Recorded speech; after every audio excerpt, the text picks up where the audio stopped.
श्री शिवाय नमस्तुभ्यम। हम सबको पता है कि 8 फरवरी को महाशिवरात्रि से पहले आने वाली जो एकादशी है वो आ गई है। और अगर आपकी लाइफ में बहुत ज़्यादा दुख दर्द कष्ट बहुत ही ज़्यादा है तो माँ तुलसी की 7 लकड़ी लेनी है, उसी से पूजा करना। आपकी लाइफ के जो भी दर्द होंगे, जो भी दुख होंगे, जो भी कष्ट होंगे, वो आपकी फैमिली से दूर ज़रूर हो जाएंगे, जो कि पूज्य गुरु जी की कथा से सुन के बहुत अच्छे से आपको समझाऊंगा। ठीक है, एक एक उपाय की तरफ हम लोग आगे बढ़ेंगे, बहुत ही ध्यान से सुनते हुए चलेंगे ताकि चीजें आपको बहुत आसानी से समझ में आ पाए। ठीक है ना? देखो स्क्रीन पे आपको दिख रहा होगा, यहाँ पे तुलसी माता की लकड़ी। पहले तो एक चीज का ध्यान रखेंगे, एकादशी के दिन आपको लकड़ी क्या किसी भी पेड़ की एक पत्ती भी नहीं तोड़नी है। चाहे वह गलती से भी अगर आपने तोड़ लिया तो उसका बहुत बड़ा दोष लगता है। इसीलिए एकादशी के दिन कोई भी पत्ती नहीं तोड़ेंगे और तुलसी माता के पौधे को हाथ भी नहीं लगाएंगे। अब बात यह आती है कि भैया लकड़ी हमें मिलेगी कहाँ पे?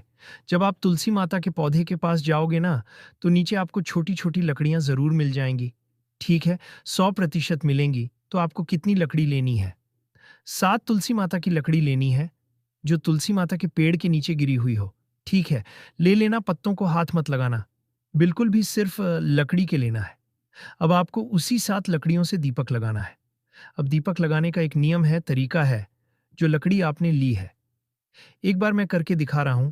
जैसे मान लेते हैं कि यह लकड़ी है और इन 7 लकड़ियों को आपस में जोड़ देना। जोड़ने के बाद क्या करोगे? रुई लेना, कॉटन, और इस लकड़ियों को रुई से अच्छे तरीके से लपेट देना।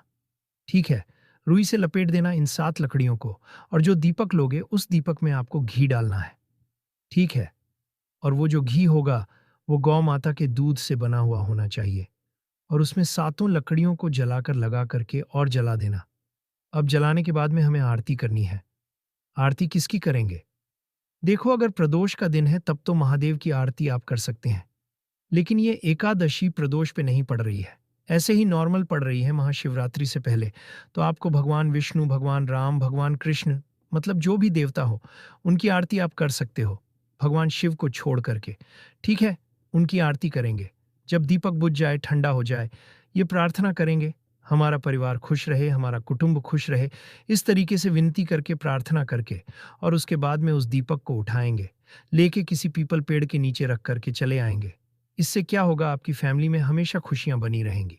जो भी तकलीफें घर में जाने अनजाने में आ रही होंगी, वो सारी तकलीफें आपकी खत्म जरूर होंगी। ठीक है, पहला काम तो दीपक को जला करके आरती कर लिया आपने। दूसरा काम क्या करना है? मिश्री ले लेना। ठीक है, मिश्री मार्केट मिल जाएगा, बहुत ज्यादा नहीं, थोड़ा सी मिश्री लेना।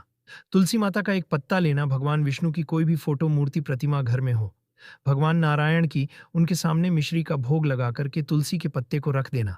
2-4 मिनट तक रुकने के बाद में इस भोग लगे हुए सामान को उठाएंगे और पूरे फैमिली में, पूरे परिवार में जितने भी सदस्य हैं, उनको प्रसाद के तौर पर खिला देना। घर में कभी लड़ाई नहीं हो सकती, हमेशा घर में एकता बनी रहेगी। ठीक है, करिएगा जरूर। तो यहाँ पे हम लोगों ने पहले उपाय की बात कर ली है, आगे बढ़ते हैं। अब इस वीडियो में हम लोग अपने दूसरे उपाय की तरफ, और ये दूसरा उपाय आपकी इच्छा पूर्ति के लिए है। बहुत ज्यादा परेशान हो, विश नहीं पूरी हो रही है, तो करिएगा। ठीक है, देखो स्क्रीन पे आपको बहुत सारे पेड़ दिख रहे हैं, जानबूझ करके हमने इतने पेड़ दिखाए हैं। आपको लेने हैं 5 वृक्ष की 5 पत्तियां। एकादशी का ये बहुत ही प्यारा सा उपाय है, लेकिन इस उपाय का नियम यह है कि आपको किसी भी वृक्ष से, किसी भी पेड़ से एक भी पत्ती तोड़नी नहीं है अपने हाथों से, है ना? जो भी पत्तियां नीचे गिरी हुई हो, कोई भी 5 पेड़ की 5 पत्तियां। ऐसा नहीं कि एक ही पेड़ की 5 पत्तियां ले लो, नहीं, 5 अलग अलग पेड़ की एक एक पत्तियों को लोगे तो 5 पत्तियां हो जाएंगी। उसको लेंगे, एक तांबे के लोटे में जल भरना। ठीक है, जल को लेकर के और पहुंच जाएंगे महादेव के शिवलिंग के पास में। सुबह करना चाहो सुबह करो, मंदिर में करना चाहो मंदिर में, घर पे करना चाहो घर में करो। ठीक है, फेस रखना होगा उत्तर दिशा, नॉर्थ डायरेक्शन, जो आपकी विशेष है, जो आपकी कामना है, जो आपकी इच्छा है। उस कामना का स्मरण करते हुए कुंदकेश्वर महादेव के नाम से एक एक पत्ती जो भी आप लाए हो, वो आपको शिवलिंग के ठीक ऊपर रखते जाना है। एक एक पत्ती आपको रखते जाना है। जो आपकी कामना हो वो कामना कहेंगे, अपनी इच्छाएं। अपनी कामना को कहने के बाद में जो एक लोटा जल आपके पास में है, इन्हीं 5 पत्तियों के ऊपर आपको समर्पित कर देना है।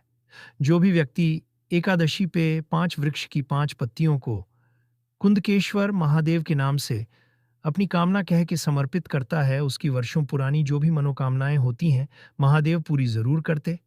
ठीक है, करके देखिएगा। बहुत ही स्पेशल, बहुत ही प्यारा सा उपाय था, जो कि पत्तियों से करना है। बस एक-एक ही चीज़ आपको मैं बार-बार याद दिला रहा हूँ कि भूलकर भी किसी भी पेड़ की कोई पत्तियों को आप अपने हाथों से ना तो तोड़ेंगे, ना ही किसी को तोड़ने देंगे।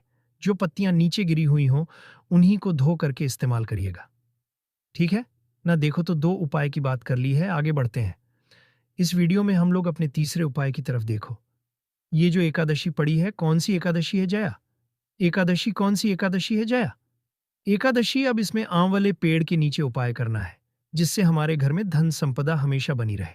उसके लिए क्या करोगे, आपको लेना होगा इस तरीके से 1 चुटकी हल्दी, बहुत ज्यादा मत लेना। मात्र 1 चुटकी हल्दी लेंगे, एक तांबे के लोटे में जल भरेंगे और पहुंच जाएंगे कहाँ पे? आंवले पेड़ के नीचे। मेरी बात सुनिए ध्यान से, शाम के टाइम पे प्रदोष काल में सबसे पहला काम वहां पर पहुंच करके एक घी का दिया, लंबी बत्ती का लगाएंगे, भगवान हरि के नाम का। किसके नाम का? भगवान हरि के नाम का दीपक लगा दिया। आपके पास में कुछ चीजें हैं, आपके पास में जो एक छुटकी हल्दी है, वह आंवले पेड़ के नीचे गिराना, एक छुटकी। और आपका जो मुख होना चाहिए वो ईस्ट डायरेक्शन यानी कि पूर्व दिशा की तरफ होना चाहिए। कौन सी दिशा? पूर्व दिशा कर दिया, चुटकी हल्दी गिरा दिया। आपके पास में जो एक लोटा जल है, वह पूर्व की तरफ देखते हुए आपको हरिहर महादेव के नाम से, कौन से महादेव? हरिहर महादेव के नाम से एक लोटा जल उसी हल्दी के ऊपर समर्पित करेंगे।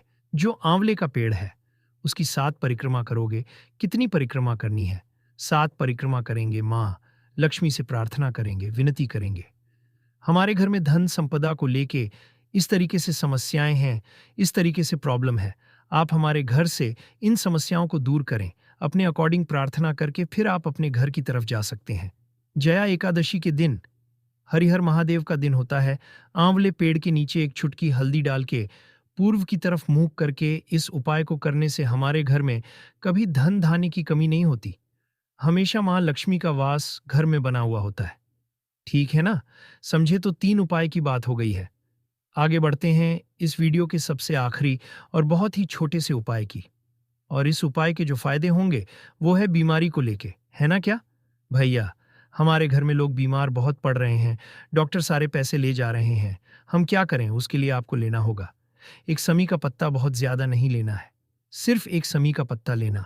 साथ ही साथ एक बेलपत्र लेना, बहुत ही प्यारी सी सुंदर सी एक बेलपत्र, एक शमी का पत्ता लेंगे।